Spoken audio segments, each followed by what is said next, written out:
Hello friends, welcome to April Investments. Please read the disclaimer before proceeding to the video content. இந்த வீடியோல Studds accessories ஐபிஓட complete analysis பத்தி பார்க்கலாம். இந்த company 1975ல இன்கார்பரேட் பண்ணிருக்காங்க அண்ட் இவங்க வந்து two wheeler, helmets and other accessories ப்ராடக்ட்ஸை டிசைன், மேனுஃபேக்சரிங் அண்ட் மார்க்கெட்டிங் பிசினஸ்ல இருக்காங்க. இந்த கம்பெனி இவங்களோட ப்ராடக்ட்ஸை ஸ்டட்ஸ் அண்ட் எஸ்எம்கே அப்படிங்கிற டூ பிராண்ட் நேம்ஸ்ல செல் பண்ணிட்டு இருக்காங்க. இந்த கம்பெனியோட ப்ராடக்ட் போர்ட்ஃபோலியோன்னு பார்த்தீங்கன்னா helmets, two wheeler luggages, gloves, motor cycle side luggages, motor cycle top luggages, rain suits, helmet security guards, spare visors, riding jackets, cable lock and arm ஸ்லீவ்ஸ்னு சொல்லியிருக்காங்க. இந்த கம்பெனிக்கு இந்தியாவில் ஸ்ட்ராங் மார்க்கெட் பிரசன்ஸ் இருக்கு அண்ட் இந்த company இவங்களோட ப்ராடக்ட்ஸை மோர் தென் 70 கண்ட்ரீஸ்க்கு export பண்ணிட்டு இருக்காங்க. இந்த கம்பெனி எக்ஸ்போர்ட் பண்ற கண்ட்ரீஸ்ன்னு பார்க்கும்போது America, Asia, Europe and other ரீஜன்ஸ்னு சொல்லியிருக்காங்க. யுனைடெட் ஸ்டேட்ஸ்ல பார்க்கும்போது ஜே ஸ்கொயர் எல்எல்சி அப்படிங்கிற பிராண்ட் நேம்ல இந்த கம்பெனியோட ப்ராடக்ட்ஸை செல் பண்ணிட்டு இருக்காங்க and United States, Europe and Australia ரீஜன்ல ஓனில் அப்படிங்கிற பிராண்ட் நேம்ல இவங்களோட ப்ராடக்ட்ஸை செல் பண்ணிட்டு இருக்காங்க. இந்த கம்பெனிக்கு இந்தியாவில் 4 மேனுஃபேக்சரிங் ஃபெசிலிட்டிஸ் இருக்கு. Next segment wise business revenue பத்தி பார்க்கலாம். ஃபினான்ஷியல் இயர் 25ல பார்க்கும்போது ஸ்டட்ஸ் பிராண்ட்ல இருந்து 78.32% ஆஃப் சேல்ஸ் வந்திருக்கு அண்ட் எஸ்எம்கே பிராண்ட் நேம்ல இருந்து 11.87% ஆஃப் சேல்ஸ் வந்திருக்கு. இதுல இருந்து இந்த கம்பெனிக்கு ஸ்டட்ஸ் பிராண்ட் நேம்ல இருந்து தான் அதிகமான சேல்ஸ் பர்சன்டேஜ் வந்துட்டு இருக்குதுன்னு புரிஞ்சுக்கலாம். Next region wise business revenue பத்தி பார்க்கலாம்.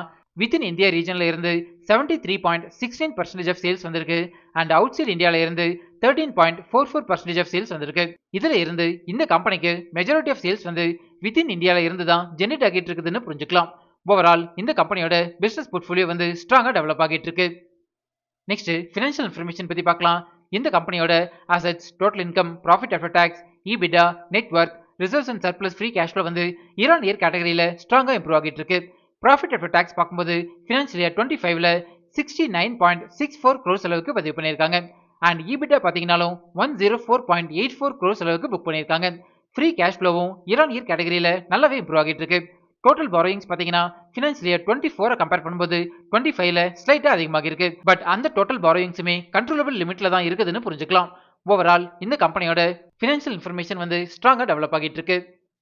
நெக்ஸ்ட் பிரைஸ் வேல்யூஷன் பத்தி பார்க்கலாம். அதாவது இந்த ஐபிஓல அட்ராக்டிவ் வேல்யூஷன்ல வராங்களான்னு செக் பண்ணலாம்.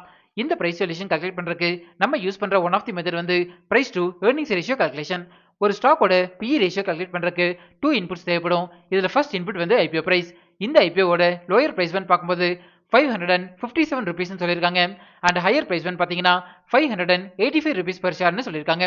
இது வந்து டிமாண்டபிள் மெயின் போர்டு ஐபிஓ அப்படிங்கிறதுனால ஹையர் பிரைஸ் பண்டை நம்ம கன்சிடரேஷனுக்கு எடுத்துக்கலாம். அண்ட் செகண்ட் இன்புட் வந்து ஏர்னிங்ஸ் பெர் ஷேர். இந்த இபிஎஸ்னா என்ன, இதோட அப்ளிகேஷன் என்ன அண்ட் இதை எப்படி கால்குலேட் பண்றது அப்படிங்கிற டீடைல்டு வீடியோ நம்ம சேனல்ல நான் ஆல்ரெடி பப்ளிஷ் பண்ணியிருக்கேன். அந்த வீடியோவை இதோட என் கார்டு டிஸ்கிரிப்ஷன்ல தரேன், நீங்க ரெஃபர் பண்ணிக்கோங்க. இந்த கம்பெனியோட ஏர்னிங்ஸ் பெர் ஷேர் வந்து இயர் ஆன் இயர் கேட்டகரியில ஸ்ட்ராங்கா டெவலப் ஆகிட்டு இருக்கு. ஜென்ரலா ஒரு கம்பெனியோட இபிஎஸ் டெவலப் ஆகிறது அந்த கம்பெனிக்கு பாசிட்டிவான அப்டேட்னு புரிஞ்சுக்கலாம். இந்த கம்பெனியோட financial year 25 earnings per share வந்து 17.70 ருபீஸ்னு சொல்லியிருக்காங்க. இந்த ரெண்டு இன்புட்ஸை யூஸ் பண்ணி ஸ்டாக்கோட PE ரேஷியோ கால்குலேட் பண்ணீங்கன்னா 33.05 வரும். இப்போ இந்த ஸ்டாக் PE ரேஷியோவை இண்டஸ்ட்ரி ஆவரேஜ் PE ரேஷியோவோட கம்பேர் பண்ணலாம். டூ வீலர் ஆக்சசரிஸ் மேனுஃபேக்சர் பண்ற எந்த கம்பெனியுமே NSE and BSEல லிஸ்ட் ஆகல. இந்த ரீசனால இந்த கம்பெனிக்கு லிஸ்டட் பியர்ஸ் இல்லைன்னு புரிஞ்சுக்கலாம். நம்ம டெலிகிராம் சேனலோட டிஸ்கிரிப்ஷன் வந்து இப்படிதான் மென்ஷன் ஆகிருக்கும். கரண்டா நம்ம டெலிகிராம் சேனல்ல 7969 சப்ஸ்கிரைபர்ஸ் இருக்காங்க. இன்கேஸ் நீங்க ஃபேக் டெலிகிராம் சேனல்ல ஜாயின் பண்ணிருந்தீங்கன்னா அதுல இருந்து எக்ஸிட் பண்ணிக்கோங்க.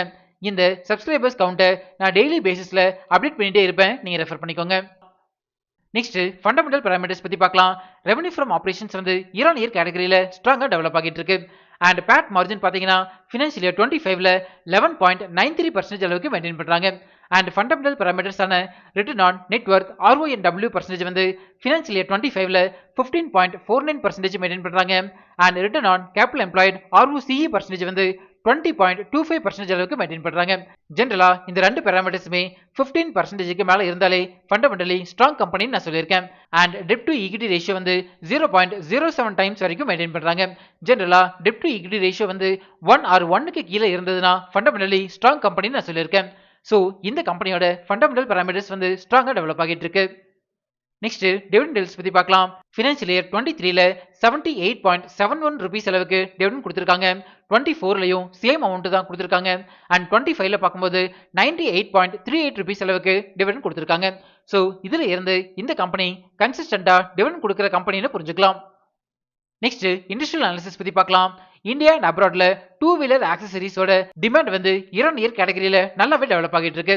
பர்டிகுலரா இந்த கம்பெனிக்கு அதிகமான ரெவன்யூ தரக்கூடிய இந்தியன் மார்க்கெட்டோட ஹெல்மெட் மார்க்கெட் சைஸ் வந்து ஃபினான்ஷியல் இயர் 29ஓட ஃபோர்காஸ்ட் படி பார்க்கும்போது 8.7% சிஏஜிஆர்ல டெவலப் ஆகிறதுக்கான பொட்டன்ஷியல் இருக்கிறதா சொல்லியிருக்காங்க. இது வந்து இந்த கம்பெனிக்கு பாசிட்டிவான அப்டேட்டா நான் பார்க்குறேன். நெக்ஸ்ட் ரிஸ்க் ஃபேக்டர்ஸ் பத்தி பார்க்கலாம். நான் அனலைஸ் பண்ண வரைக்கும் இந்த கம்பெனில மேஜர் ரிஸ்க் ஃபேக்டர்ஸ் எதுவுமே கிடையாது. பட் நோட்டபிள் ரிஸ்க் ஃபேக்டர்ஸ் பார்க்கும்போது இந்த ஐபிஓ கம்ப்ளீட்டாவே ஆஃபர் ஃபார் சேல் தான். அதாவது இந்த ஐபிஓல இருந்து ஜெனரேட் ஆகிற ஃபண்ட்ஸ் எதுவுமே இந்த கம்பெனியோட டெவலப்மெண்ட்டுக்கு போகாது, செல்லிங் ஷேர் ஹோல்டர்ஸுக்கு போகும்னு புரிஞ்சுக்கலாம். நெக்ஸ்ட் ஐபிஓ டீல்ஸ் பத்தி பார்க்கலாம். இந்த ஐபிஓ அக்டோபர் 30 சப்ஸ்கிரிப்ஷனுக்கு ஓபன் ஆகுது அண்ட் நவம்பர் 3 க்ளோஸ் ஆகுது. Face value 5 rupees per share and ஒரு லாட்டுக்கு 25 ஷேர்ஸ் வரைக்கும் நம்ம அப்ளை பண்ணலாம். இந்த ஐபிஓட டோட்டல் இஷ்யூ சைஸ் வந்து 455.49 crores. நெக்ஸ்ட் இம்பார்ட்டன்ட் டைம்லைன் பத்தி பார்க்கலாம். டெலிட்டிவ் அலாட்மெண்ட் வந்து நவம்பர் 4 நமக்கு தெரிஞ்சிடும். நம்ம April investments Telegram and Instagram சேனல்ல நான் லிங்க் அப்டேட் பண்றேன், நீங்க ரெஃபர் பண்ணிக்கோங்க. இந்த ஐபிஓட டென்டேட்டிவ் லிஸ்டிங் டேட் வந்து நவம்பர் 7. நெக்ஸ்ட் ப்ரோமோட்டர் ஹோல்டிங் பத்தி பார்க்கலாம். ப்ரீ இஷ்யூ ஷேர் ஹோல்டிங் வந்து 78.78% அளவுக்கு மெயின்டைன் பண்றாங்க and post issue share holding வந்து 61.76% அளவுக்கு மெயின்டைன் பண்றாங்க. யூசுவலா போஸ்ட் இஷ்யூ ஷேர் ஹோல்டிங் வந்து 75%க்கு கீழே இருந்தாலே ஸ்டாக் லிஸ்ட் ஆகி 1 இயருக்கு அப்புறம் ஸ்ட்ராங் செல்லிங் பிரஷர்ல வராதுன்னு புரிஞ்சுக்கலாம். ஃபைனலா ஸ்டட்ஸ் ஆக்சசரிஸ் ஐபிஓக்கு ஏப்ரல் இன்வெஸ்ட்மெண்ட்ஸோட ரிப்போர்ட் கார்டு பத்தி பார்க்கலாம். Company portfolio, financial results and ஃபண்டமெண்டல்ஸுக்கு பாசிட்டிவ் ரேட்டிங் கொடுத்திருக்கேன். பிரைஸ் வேல்யூஷன் அண்ட் பியர் கம்பேரிசனுக்கு நான் ரேட்டிங் எதுவுமே கொடுக்கல. இஷ்யூ டைப் வந்து கம்ப்ளீட்டாவே ஆஃபர் ஃபார் சேலா இருக்கிறதுனால நெகட்டிவ் ரேட்டிங் கொடுத்திருக்கேன் அண்ட் பிசினஸ் ரிஸ்க் ஃபேக்டர்ஸுக்கு பாசிட்டிவ் ரேட்டிங் கொடுத்திருக்கேன். கரண்டா இந்த ஐபிஓ வந்து 58 ரூபீஸ் பாசிட்டிவ் ஜிஎம்பில ட்ரேட் ஆகிட்டு இருக்கு. அதாவது அரௌண்ட் 10% அளவுக்கு லிஸ்டிங் கெயின் கொடுக்கறதுக்கான சான்சஸ் அதிகமாகவே இருக்கு. பட் இந்த ஜிஎம்பி வேல்யூ வந்து நிஃப்டி 50யோட ஃபிளக்சுவேஷன்ஸ்க்கு ஏற்ற மாதிரி மாடிஃபை ஆகிட்டே இருக்குன்னு புரிஞ்சுக்கலாம். இந்த ஜிஎம்பி வேல்யூவோட டைம் டு டைம் அப்டேட்ஸை நம்ம டெலிகிராம் சேனல்ல நான் ஷேர் பண்ணிட்டே இருப்பேன், நீங்க ரெஃபர் பண்ணிக்கோங்க. ஃபைனலா நான் வந்து இந்த ஐபிஓல என்னோட ஃபேமிலி மெம்பர்ஸோட 4 டிமாட் அக்கௌண்ட்ல இருந்துமே நான் அப்ளை பண்ண போறேன். நீங்க இந்த ஐபிஓல அப்ளை பண்ண போறீங்களா இல்லையா அப்படிங்கறத நம்ம கமெண்ட்ஸ்ல சொல்லுங்க. இப்போ நம்ம சேனல் வந்து இன்ஸ்டாகிராம்லயும் ஆக்டிவா இருக்கும். ஸ்கிரீன்ல தெரியற இந்த லிங்கை ஸ்கேன் பண்ணி இன்ஸ்டா சேனல்ல ஃபாலோ பண்ணிக்கோங்க. இன்ஸ்டாகிராம்ல உங்களோட டவுட்ஸ் அண்ட் பர்சனல் மெசேஜஸை எனக்கு டைரக்டாவே சென்ட் பண்ணுங்க. நம்ம இன்ஸ்டால டிஸ்கஸ் பண்ணலாம்.